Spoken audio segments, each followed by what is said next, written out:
DJ Chacha. How are you today, sir?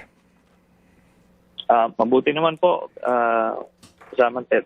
Okay. Mabuti naman po. Ito ho lamang, kahapon nga po nagtungo kayo doon sa Senate premises para po kaninyo mag-serve ng ICC warrant. Can you please tell us po paano po nangyari yon at kung mamarapatin po ninyo, yan ho ba'y pinagtanuhan talaga with the NBI?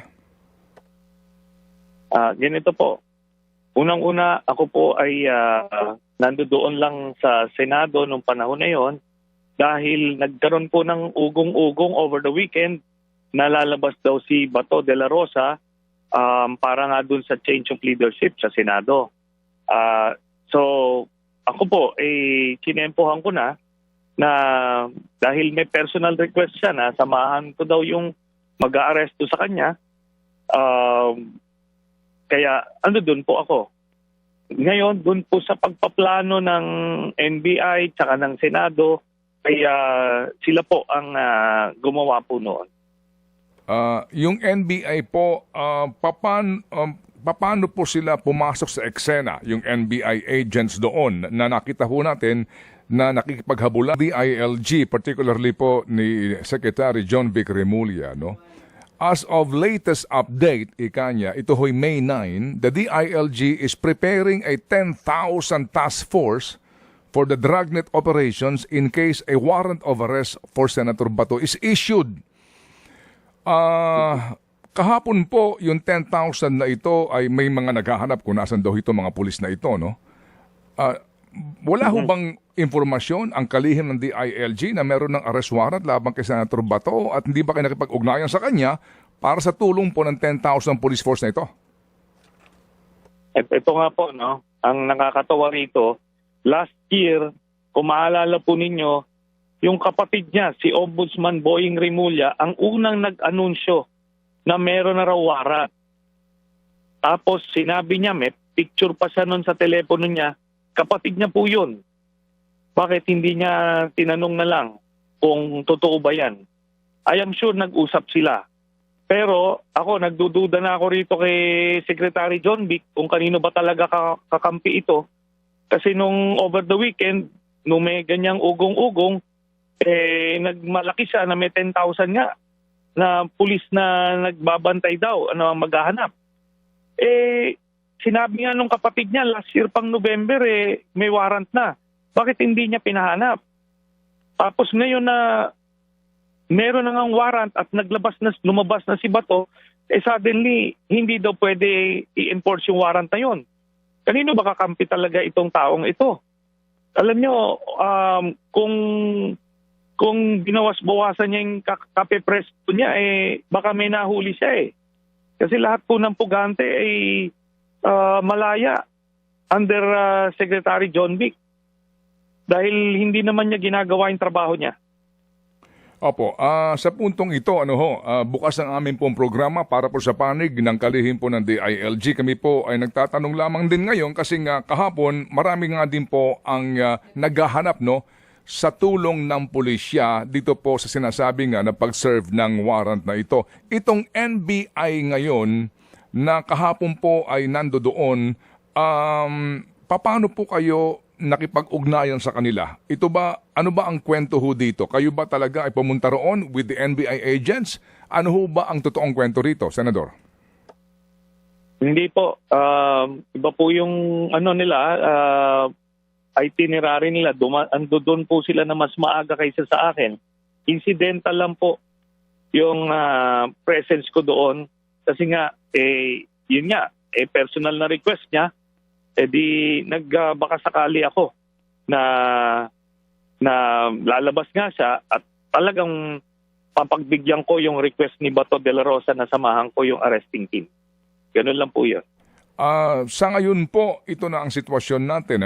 Nagkaroon na po ng resolusyon granting protection sa isang senador ngayon ng 20th Congress. So sa sitwasyon na ito, ano ho ang inyong, ano po ang pwedeng gawin ng Estado o maging ng NBI to enforce the warrant? Ito pong kahapon dahil na nag-provide siya ng sanctuary sa isang international criminal, no? Wala pong basihan yan sa batas o sa saligang batas. Ang nasa constitution po natin ay ang hindi pwedeng arestuhin ang mga senator while in session kung ang krimen na ginawa nila ay less than 6 years ang penalty. Ito pong crimes against humanity, life imprisonment po yan. At meron na rin pong precedent. Si Senator, sumama po ako dun sa arresting team sa PNP.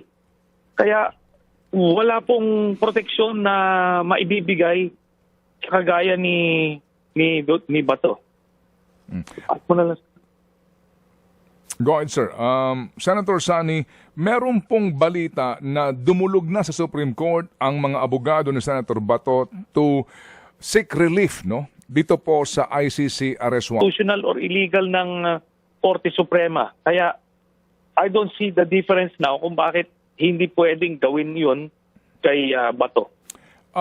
If you recall, Senator Sani, kami po ay nagkaroon ng panayam with you at natanong namin kayo tungkol nga dito sa arrest warrant kung meron man against Senator Bato as co-perpetrator dito po sa kinakaharap na kaso ng dating Pangulong Duterte sa ICC. You mentioned na wala ka pang informasyon, no? Hindi ka pa makapag-confirm nor deny.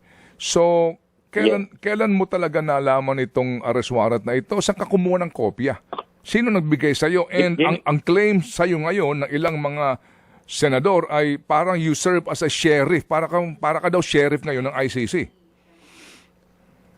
Alam niyo po, simulat sa pool, sinasabi ko po ay nakikipag-ugnayan ako sa ICC since 2017. Dahil nga tinutulungan natin silang magkalap ng ebidensya, testigo, para ma-pursue itong kasong ito na base rin ito dun sa Rome Statute na pinasukan natin noong 2011. Ito ay parte ng international law na nire-recognize ng ating Korte Suprema at nagdesisyon sila ng yung Korte Suprema willing or able mag-imbestiga nito at maglitis nito. Kaya nandito po tayo ngayon. Kaya hindi po inosenteng tao yan si Bato. Siya po ang naging instrumento ng libu-libong pagkamatay ng mga Pilipino na tayo po mismo alam natin yan. Pinagmamalaki pa ng mga supporters nila yan noong mga panahon na yon. Ganun po yan. Senator Sani, so ang sitwasyon natin ngayon, meron na pong protective custody ang Senado kay Senator Bato. May pending ngayon, di ho namin alam kung kailan ito mariresolve ng Supreme Court, no? Questioning itong ICC arrest warrant. And then, ang mga taga-NBI kahapon, yun nga, na-contempt ng Senado. What do we expect today?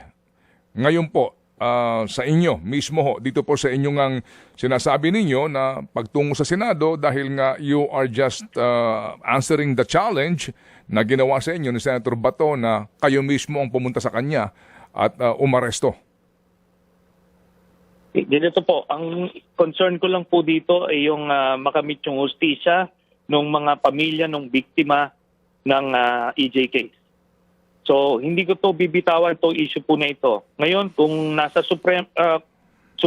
Korte Suprema yung issue na yan, o hindi sila magbigay ng TRO, di wala na pong protective cover ito ng Korte Suprema si Bato. Ngayon, kung may local court na mag-i-issue ng warrant based on the ICC warrant, di wala na pong reason. Ultimately, mananagot po si Bato de la Rosa dahil doon sa mga krimen na ginawa niya. Ganun lang po kasimple yan. Hindi po natin bibitawan itong issue na ito. Senator Sani, kahapon ba nung kayo magtungo doon sa Senado at nataon din na nandun ka ninyo, na timing lang ang mga NBI agents, kung siya ba ay nahuli, nahawakan ninyo, meron na bang nakaantabay na eroplano para ilipad siya sa dahig? Hindi ko po alam yung sitwasyon na yon, but ang bottom line doon ay... meron na ho bang arrest warrant din labang kay Senator Bongo?